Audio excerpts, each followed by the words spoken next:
Salut à tous, bienvenue pour NRTV fait sa culture cette semaine en hivernal avec le président et fondateur du festival Les Hivernales, Jay Rutter. L'occasion de revenir tout au long du festival sur cette 10e année, 10 ans de festival. Jay, salut.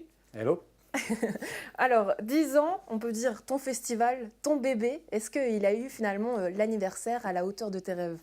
Euh, j'ai envie de dire, je pense qu'il a été au-delà de mes espérances. C'est vrai que c'était une deuxième édition en amont qui a été difficile. C'était un gros challenge. Et même si c'était la 10e, on pourrait se dire qu'on a toute cette expérience puis que les choses se mettraient toutes seules en place. Ben non, on a eu plein d'obstacles avant d'arriver au jour J, donc le 28 février. Et à partir du 28 février, même 3 jours avant qu'on était dans les montages et tout, c'est monté en puissance. Il y avait une super ambiance avec toutes les équipes de montage, tous ces bénévoles qui ont donné beaucoup de leur temps. Donc c'était déjà génial dans les préparations. Et puis à partir du premier jour, avec notre nouveau village, la collaboration avec Apax 21 et CCC, c'était juste ambiance de folie. Ça a ravivé la flamme quelque part chez tous les bénévoles, on en parlera d'ici quelques instants. Mais je te propose de faire un saut dans le temps et de revenir sur ton parcours à toi. Tu tombes amoureux au fait des ambiances du festival en 1980 lorsque tu vas la première fois au Folk Festival Nyon. Raconte-nous. Alors, petite sortie avec mes parents, c'était déjà 2 ans avant, j'y vais, je découvre ce monde assez fou, assez peace and love du Folk Festival de Nyon. Et je me suis dit, ça c'est quelque chose qui me parle.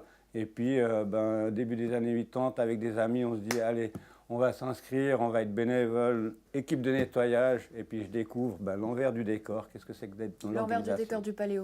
Ouais. Voilà, Et là, rentrer dans qu'est-ce qui te l'organisation. plaît justement dans cet envers du Je décor? pense que c'est le partage qu'il va y avoir avec tous ces gens qui viennent d'un petit peu partout, de différents milieux, de différentes cultures, et puis qui sont là pour un projet commun, qui vont donner de leur temps et de leur énergie. Et ça m'a énormément plu.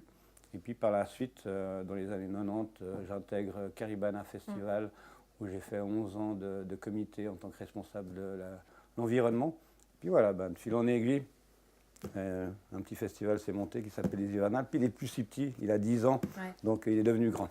Pour revenir justement au Caribana, il y a ces 11 années, environnement, c'est toujours une question qui te préoccupe. Est-ce que tu savais que tu allais reprendre justement ces questions aux hivernales? Est-ce que quand tu pensais...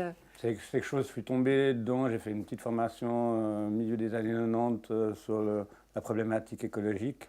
Et puis en intégrant Caribana, j'ai envie de dire ça fait partie maintenant de moi. J'ai cette approche, cette conscience environnementale qui est assez forte. Ça fait bientôt 15 ans que je suis un membre de la commission environnement au Paléo.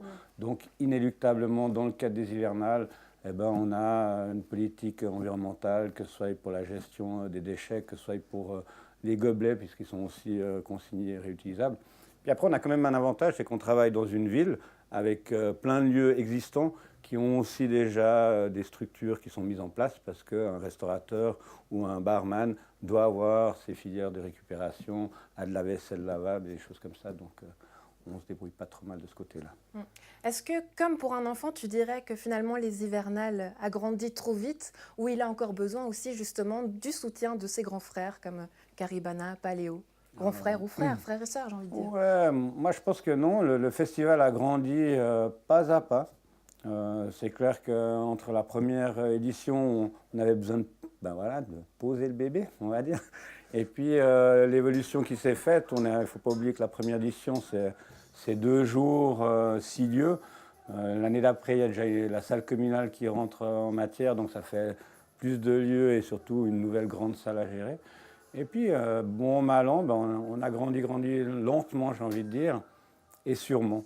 Donc je pense qu'avec le soutien de nos autres festivals de Nyon, et il n'y a pas seulement Caribana et Paléo, il y a aussi Vision du Réel et le Phare, et une des premières petites pistes avec Rive Jazzy, qui est le dernier des arrivées dans Nyonville de Festival, dans la plateforme. Il y a de plus en plus de collaborations qui sont vraiment faites, on va dire, sur une amitié. Ce n'est pas une histoire juste de sous en échange, c'est vraiment un processus qui est très sain. Et on a eu du matériel qui venait un petit peu de toutes ces structures ou de l'aide de toutes ces structures. On a aussi de l'aide du JVAL qui a relayé un appel aux bénévoles, par exemple. Voilà, il y a vraiment une belle symbiose entre toutes ces manifestations de la région et pas seulement musicale. Et puisqu'on parlait Caribana, justement, restons-y, puisque le Festival Open Air de Cran-Près-Séligny dévoilait cette semaine l'entier de sa programmation. Tous les détails en images.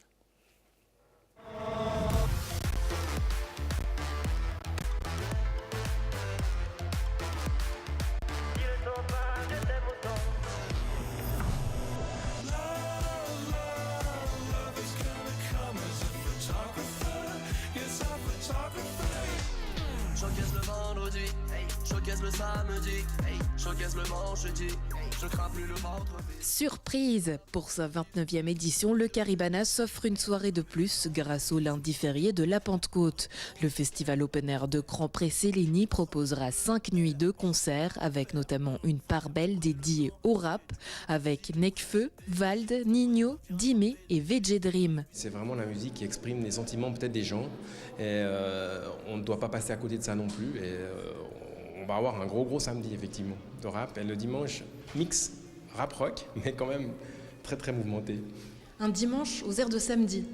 Oui, calendrier, on a sauté sur l'occasion, vu que le calendrier s'est présenté comme ça cette année. Donc on a déjà eu les Pentecôtes et là on va en profiter pour faire la fête 3 soirs en minimum, voire 5 soirs. Mais ça va être dur de tenir jusqu'au bout, mais c'est vrai qu'on aura 2 samedis. Le dimanche, on va effectivement faire en soirée le festival avec beaucoup d'animations et des grosses productions avec Négresse Verte, Skid the Use et Nekfeu. Je crois qu'on a un après-midi de rêve au bord du lac. Ça va être quelque chose de fantastique pour terminer cette édition. On a décidé cette année de travailler avec le collectif Apax 21.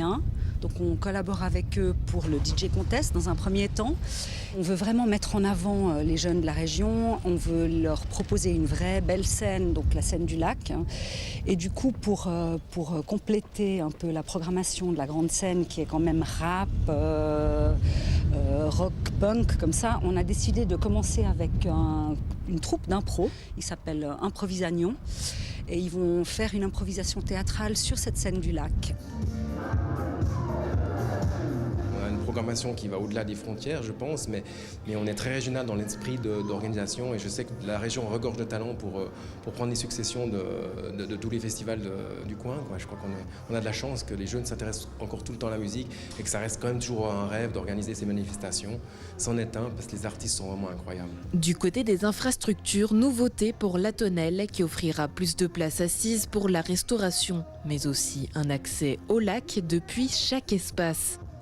Enfin, pour la belle histoire, l'association District et la graphiste Fennec auront la chance d'habiller les artistes d'un blouson 100% made in Caribana. Ça me fait extrêmement plaisir, c'est toujours très agréable parce que quand on fait des illustrations chez soi ou du travail chez soi, c'est toujours agréable d'y voir porté par quelqu'un d'autre ou que ça ait une existence propre dans le monde. Donc ça fait très plaisir que d'autres personnes le voient, y partagent, puissent l'apprécier aussi, c'est très touchant. Quel artiste particulièrement vous réjouissez de voir porter ce bombers? Moi, ce qui me parle le plus, c'est Franz Ferdinand. Et puis juste pour rire, ça me fait trop plaisir que Bastian Becker le porte. Pas parce que je suis fan, je trouve ça juste très drôle comme situation.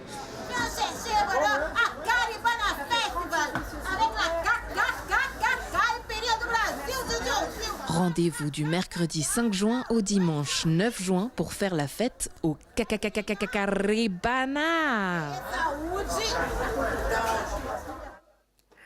Nekfeu, Négresse Verte, Franz Ferdinand, Jay, qu'est-ce qui te parle? Qu'est-ce que tu aurais envie de voir au Caribana? Mais je vais y aller en voisin, en curieux. Je n'ai pas encore fait ma setlist. Il faudra voir mes disponibilités quand le festival arrive. En tout cas, je pense qu'ils vont avoir une belle 29e édition. En tout cas, vous avez une très belle édition pour ces 10 ans. J'aimerais savoir justement quel bilan est-ce que vous en faites au sein des hivernales? Le bilan il est plus que réjouissant puisque ça s'est très bien passé. On n'a pas eu d'incident à signaler. Il y a eu une magnifique ambiance au village avec ces nouvelles animations qui ont été apportées par Apax 21 et CCC. Donc voilà, on a eu une soirée complète le vendredi, encore une fois j'ai envie de dire pour la soirée hip-hop. Mais on a eu aussi un très beau jeudi et un très beau samedi. On sait que dans nos petites balades dans la ville, les lieux du off étaient pris d'assaut aussi. Donc un succès au niveau de la fréquentation. Au niveau des bars, on a bien travaillé. Surtout le bar qui se trouvait à l'extérieur, qui était juste à côté du contest de Shifumi, qui a pu sustenter tout le monde. Donc voilà, sur l'ensemble, on n'a pas les chiffres finaux, mais on sait que on part plutôt sur une édition équilibrée, sachant qu'on avait cassé la tirelire et qu'on avait plutôt Vous un petit annonciez déficit. justement un gros déficit avant le festival, donc là, où est-ce qu'on en est au niveau de ce combat? Comme je dis, on n'a pas encore les chiffres, on sait qu'on a cassé notre tirelire, ça on le sait. Maintenant on sait aussi qu'il y a eu des bons chiffres de vente. Voilà, maintenant il va falloir attendre de recevoir toutes les factures et puis d'ici quelques semaines on saura plus ou moins si on est plutôt dans le positif. Mais est-ce que ça remettrait en question justement l'avenir des hivernales? J'ai envie de dire, il y a eu un tel engouement, il y a eu un tel...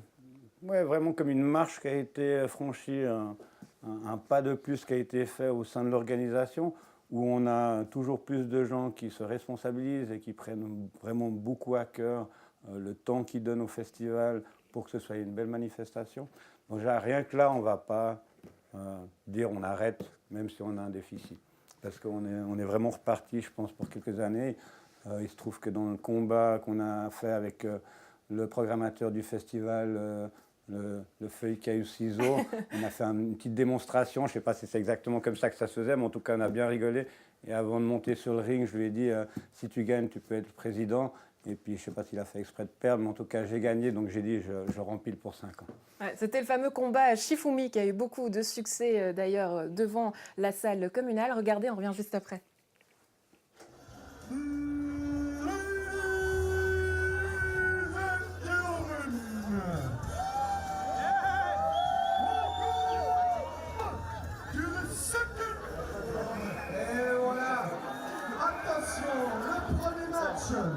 Pour les 10 ans du festival, on a décidé d'organiser un tournoi de Shifumi en plus des animations musicales qu'on organise. En fait, du coup, les hivernales, ils nous ont proposé de faire l'animation du village. Donc cette année, il y a de l'animation devant la salle communale. Et du coup, ce tournoi de Shifumi, on a voulu le mettre en scène avec un ring et puis des DJ. Le but, c'était vraiment de faire quelque chose de très sérieux avec quelque chose sur un principe complètement loufoque. Et d'essayer de vraiment pousser ça pas mal à l'extrême en construisant un vrai ring et tout, et vraiment faire quelque chose vraiment de très sérieux sur un concept qui n'a aucun sens.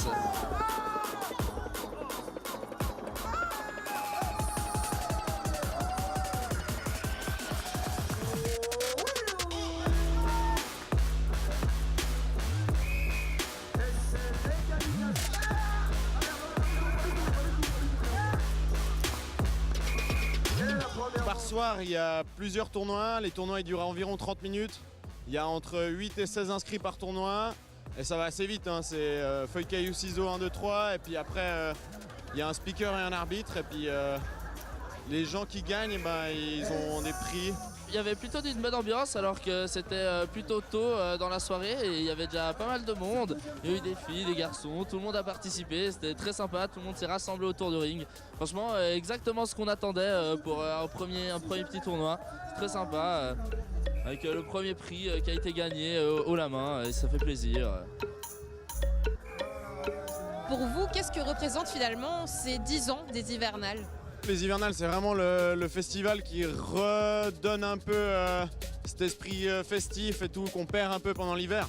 Même si nous, on a fait des trucs cet hiver, il y a un peu ce truc qui se perd l'hiver, tout le monde est terré chez lui. Et puis là, c'est un peu le renouveau et puis la saison qui recommence. Ouais.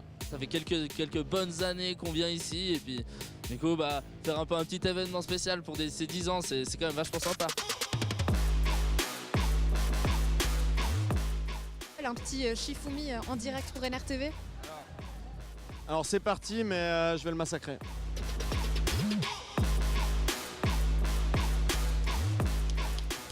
3-0, hein, sans appel, voilà, le score est donné d'office. Shifumi en direct sur NRTV. Ah, c'est serré! Mais non, égalité parfaite. On la refait. Allez. Je prends la place du président. Hein. Ouais. Allez. Ah, il m'a battu. C'est fini direct. Oh, t'es mort. Il garde sa place de président. Voilà, il veut la garder. Hein. Voilà, qu'un essai, c'est fini.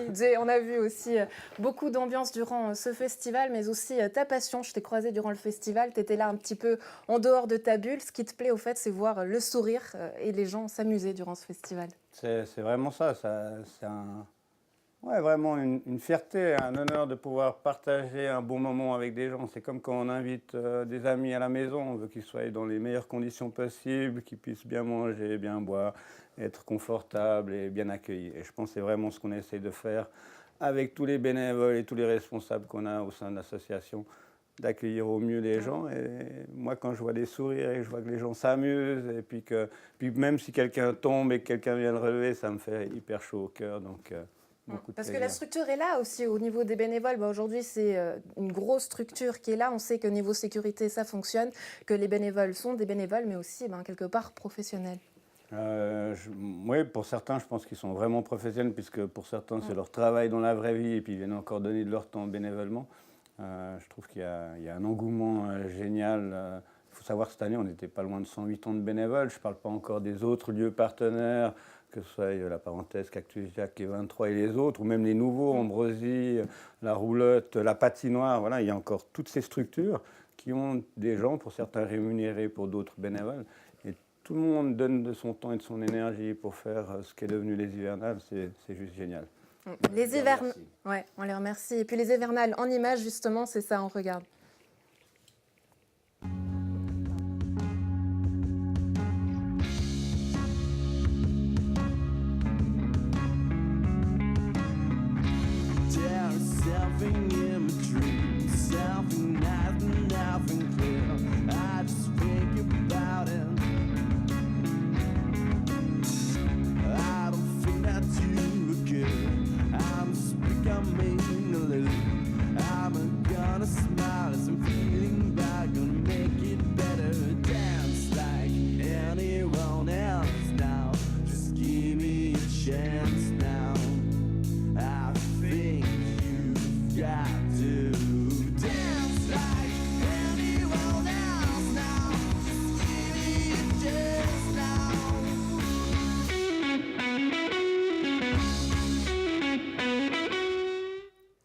Un festival bon enfant et à taille humaine, c'est ce que tu nous disais. Tu as envie justement que ce festival reste avec cette ambiance-là pour les années à venir? Alors oui, c'est mon vœu le plus cher. Après, c'est vrai que dans Nyon, de toute façon, on n'a pas non plus des structures adéquates pour avoir tout d'un coup une plus grande scène. Et je pense typiquement à une scène qui pourrait accueillir 2000 personnes ou autres. On parle d'une salle de congrès. Ouais. On verra ce ça que te tente nous justement, dire. une salle de congrès pour les hivernales? Il y a 2-3 groupes des fois qu'on aurait bien voulu faire venir et que malheureusement la salle communale qui est plus grande que l'usine à gaz qui est en rénovation en ce moment mais qui restera de toute façon plus grande ne peut accueillir. Donc c'est vrai qu'on a 2-3 artistes qu'on aurait bien voulu s'offrir pour le plaisir et de le partager avec le public qu'on n'a pas pu. Donc si une nouvelle salle devait être construite, on verra avec, mais je pense que ce n'est pas pour demain. Voilà, un petit message pour la ville, vous l'aurez compris. En attendant les hivernales pour l'année prochaine, c'est déjà au programme du 27 février au 1er mars. Et pour la première fois, on sera hors vacances scolaires, donc personne n'aura d'excuse pour ne pas venir aux hivernales. Voilà, vous l'aurez compris, parce que comme on dit avant Gibernais, maintenant, hivernales. C'est juste. Ali, merci Jay d'avoir été avec nous et bonne suite à toi. Merci pour l'invitation. Pour terminer cette émission, l'agenda en partenariat avec Région de Nyon.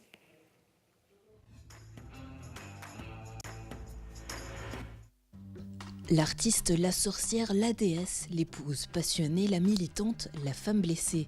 Nombreux sont les mots pour définir Frida Kahlo, la peintre mexicaine. La compagnie L'Hydrofolle lui rend hommage dans son spectacle Frida Kahlo, autoportrait d'une femme. Un spectacle haut en couleurs qui allie onirisme, humour et poésie, à découvrir les 14 et 15 mars à 20h au Casino Théâtre de Rolle.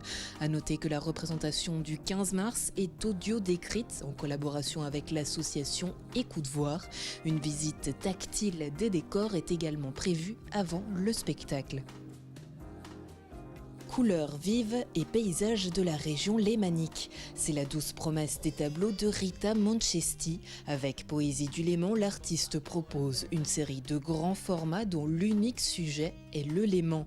Le vernissage aura lieu les 9 et 10 mars à l'atelier Entre Lac et Lumière de Beugnin. Avec Attrape-Rêve, Byron Léon vous propose un spectacle original où le public participe.